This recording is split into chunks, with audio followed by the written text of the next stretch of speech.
नमस्कार दोस्तों, स्वागत है आप सभी का एक और वीडियो में। इस वीडियो में चर्चा करने वाले हम दिल्ली सल्तनत के बारे में कि दिल्ली सल्तनत में जो है कितने वंश थे, कौन कौन से वंश थे, कब से कब तक रहे, उन वंशों में कौन कौन से राजा थे और वो कब से कब तक रहे। बेसिकली हम जो टाइमलाइन समय रेखा है उसको समझने वाले हैं। तो जो दिल्ली सल्तनत थी वो 1206 से लेकर 1526 तक रही, 1526 AD तक। 1526 में क्या होता है, बाबर आता है और इब्राहिम लोदी को हराकर मुगल वंश की स्थापना करता है, मुगल सल्तनत की स्थापना करता है। तो दिल्ली सल्तनत में जो है टोटल 5 वंश थे। 5 वंशों की हम चर्चा करेंगे, 5 वंश थे। तो इसमें से पहला वंश था सबसे पहले गुलाम वंश।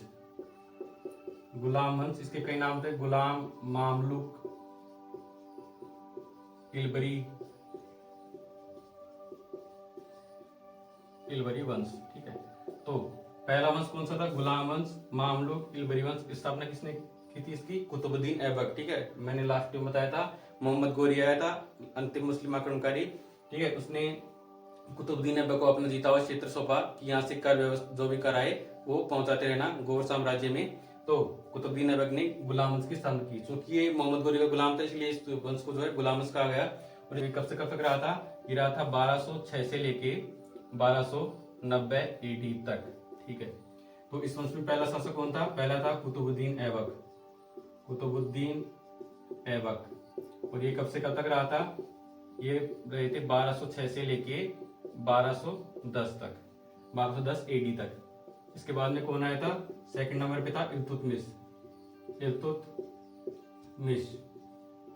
ठीक है, इल्तुतमिश कब से कब तक रहा था, 1210 से लेके 1236 तक। ठीक है, तो कुतुबुद्दीन ऐबक और इल्तुतमिश के बीच में एक और शासक का जो है नाम मिलता है, उसका नाम था आराम शाह, आराम शाह।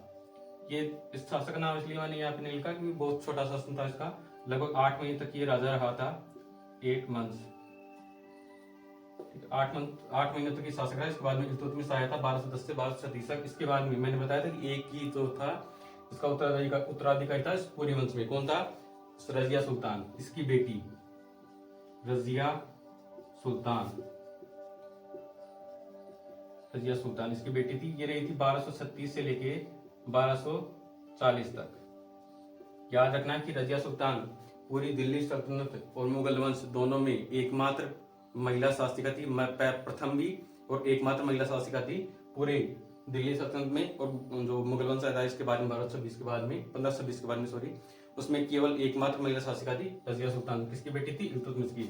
इसके बाद में जो है कई शासकों का जो है नाम मिलता है, जैसे कि मसूद शाह, मसूद शाह, नासिरुद्दीन महमूद। इसके बाद में आता है नासिरुद्दीन, नासिरुद्दीन महमूद। ये बहुत छोटे छोटे समय तक रहे, इनका कोई ज्यादा महत्व था नहीं, तो इनके जिक्र हम करेंगे भी नहीं। इसके बाद में एक और इम्पोर्टेंट शासक आता है बलबन, चौथे नंबर पे बलबन, बलबन। ये कब से कब तक रहा था, 1266 से लेके 1266 AD से लेके 1286 तक। ठीक है, ये शासक रहा। इसके बाद में कौन सा शासक आता है, इसके बाद में हम चर्चा करेंगे शमसुद्दीन कैमूर्स। ठीक है, शमसुद्दीन कैमूर्स, नाम अजीब सा है, कैमूर्स। ये रहा था 1286 से लेके 1286 से लेके 1290 तक। ठीक है, ये अंतिम शासक था गुलाम वंश का। गुलाम वंश का पहला शासक कौन, कुतुबुद्दीन ऐबक, 1206 से लेके 1210 तक। उसके बाद में शमसुद्दीन कैमूर्स 1286 से लेके 1290 AD तक। ये था गुलाम वंश, मामलुक, इलबरी वंश। अब अगला वंश देखते हैं, उसके बारे में देखते हैं कौन कौन से शासक थे उसमें। अब देखिए, गुलाम वंश के बाद में आता है खिलजी वंश। ठीक है, दूसरे नंबर पे कौन सा वंश आएगा, खिलजी वंश, खिलजी वंश। और ये कब से कब तक रहा था, ये रहा था 1290 से लेके 1320 तक। ठीक है, इसका पहला शासक कौन था, गयासुद्दीन या गियासुद्दीन सुद्दीन फिरोज खिलजी, फिरोज खिलजी। ये कब से कब तक रहा था, ये उसका शासन बहुत छोटा था, 1290 से लेके 1296 तक, 1296 तक ये शासक रहा था। इसके बाद में इसकी हत्या करके कौन बनता है शासक, अलाउद्दीन खिलजी, अलाउद्दीन खिलजी। ठीक है, ये कब तक रहता है, 1296 से लेके 1316 तक ये शासक रहता है। ये इंपॉर्टेंट शासक था दिल्ली सल्तनत का। इसके बाद में थर्ड नंबर पे देखें तो कौन रहता है, इसके बाद में रहता है मुबारक खिलजी, मुबारक खिलजी। मुबारक खिलजी कब से रहता है? 1316 से लेके 1320 तक एडी तक। और इसके बाद में खिलजी वंश का हो जाता है पतन। खिलजी वंश के बाद में कौन सा वंश होता है उसकी चर्चा करते हैं अब, और उसके सारे शासकों को इसी तरीके से देखते हैं कि कब से कब तक रहे थे। दो वंशों की हमने चर्चा कर ली, गुलाम वंश और इसके बाद में खिलजी वंश। अब देखते हैं तीसरा वंश कौन सा? तुगलक वंश। तुगलक वंश का पहला शासक गयासुद्दीन तुगलक। गयासुद्दीन तुगलक। और इसका शासन कब से कब तक रहा था? 1320 से लेके 1325 तक। ठीक है, देखिए हर वंश में कोई भी शासक आएगा तो उसका शासन काल बहुत छोटा रहेगा, क्योंकि वो उस समय उस वंश की स्थापना करेगा, विद्रोहियों को हटाएगा, और इस समय या इस दौरान उसकी मृत्यु कहीं ना कहीं या किसी न किसी रूप से हो जाती है। तो 1320 से 1325 तक ये रहा। इसके बाद में सेकंड शासक कौन था? इसके बाद में दूसरा शासक था मोहम्मद बिन तुगलक। इसके बाद में ये था मोहम्मद बिन तुगलक। ये रहा था 1325 से लेके और 1351 तक। ठीक है, मोहम्मद बिन तुगलक, उलुग खां, जोना खां, ठीक है, पागल राजा, बहुत से नाम मिलते हैं इसके। इसकी चर्चा करेंगे जब इस वीडियो में जो इसको पढ़ाएंगे तब। इसके बाद में तीसरा शासक कौन था? फिरोज शाह तुगलक। फिरोज शाह तुगलक। फिरोज शाह तुगलक का शासन कब से कब तक रहा था? 1351 से लेके 1388 तक। ठीक है, 1388 तक, सितंबर 1388 तक। अगर मैं एग्जैक्ट बताऊं तो 13 सितंबर 1388 में इसकी हो जाती है मृत्यु। इसके बाद में कई शासक आते हैं फिरोज शाह तुगलक के बाद में, जैसे कि हुमायूं। ठीक है, हुमायूं नहीं है, हुमायूं है। और बहुत से शासक आते हैं। इसके बाद में अंतिम शासक देख लेते हैं। अंतिम शासक था नसीरुद्दीन महमूद शाह। नसीरुद्दीन महमूद शाह। ठीक है, ये अंतिम शासक था तुगलक वंश का। ठीक है, इसकी मृत्यु हो जाती है 1414 में। 1414 में हार जाता है। उसके बाद में आता है सैयद वंश। ठीक है, तो मैंने ये नसीरुद्दीन महमूद शाह, एक नसीरुद्दीन महमूद आता है। ठीक है, गुलाम वंश में, ये वो नहीं है, शाह आ लगा हुआ इसके आगे, तो ये है तुगलक वंश का। तीन वंश बता दी मैंने आपको, गुलाम वंश, खिलजी वंश और तुगलक वंश। तो ये जो सारी चीजें लिखवा रहा हूँ, इसकी पीडीएफ आपको मेरे टेलीग्राम चैनल या फिर व्हाट्सएप चैनल पे मिल जाएगी, जिसके जो लिंक है और डिस्क्रिप्शन में आप देख लीजिएगा। तो अगला वंश देखते हैं अभी, सैयद वंश। तो तीन वंशों के बारे में हमने देख लिया था, गुलाम वंश देख लिया, खिलजी वंश, तुगलक वंश, और अब देखते हैं सैयद वंश। सैयद वंश कब से कब तक रहा था? 1414 से लेके 1451 तक। ठीक है, इसका पहला शासक कौन था? खिज्र खां। खिज्र खां, ये कब से कब तक रहा था? ये 1414 से लेके 1421 तक। ठीक है, 1421 तक। 1421 में इसकी मृत्यु हो जाती है। इसके बाद में इसका बेटा, ठीक है, उसका नाम क्रम से नहीं लिखेंगे, उसका नाम, उसका बेटा था एक मुबारक खां।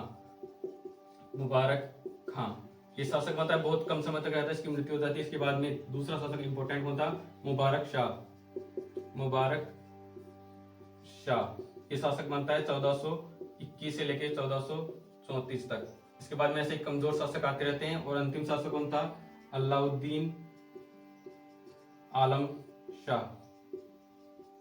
आलम शाह, ठीक है, ये 1451 तक रहता है। उसके बाद में 1451 में इसकी मृत्यु हो जाती है, इसको हरा दिया जाता है और किस वंश की स्थापना होती है? लोधी वंश की। ठीक है, तो अब देखते हैं लोधी वंश को। हमने चार वंशों को पढ़ लिया है, गुलाम, खिलजी, तुगलक, सैयद। ठीक है, अब लोधी वंश को देखते हैं, दिल्ली सल्तनत का अंतिम वंश। इसका पहला शासक कौन था? इसका पहला शासक था बहलोल लोधी।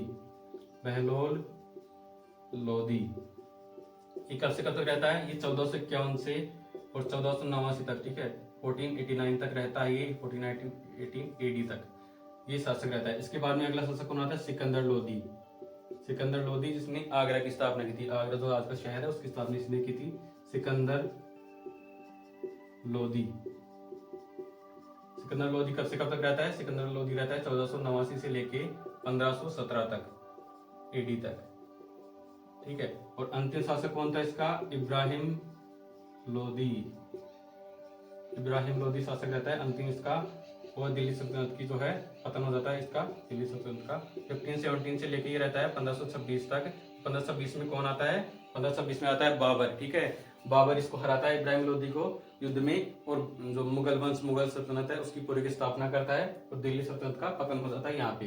तो 5 वंश हो गए, गुलाम वंश, खिलजी वंश, तुगलक वंश, सैयद वंश और लोधी वंश। ठीक है, 1206 से लेके 1290, ये 1290 से लेके 1320, 1320 से लेके 1414, 1414 से लेके 1451 और 1451 से लेके 1526, ये इनका क्रम था, कौन से वंश कब कब आए, उनका शासनकाल कब से कब तक रहा, उनमें कौन कौन से राजा थे, सारे मैंने आपको बता दिए।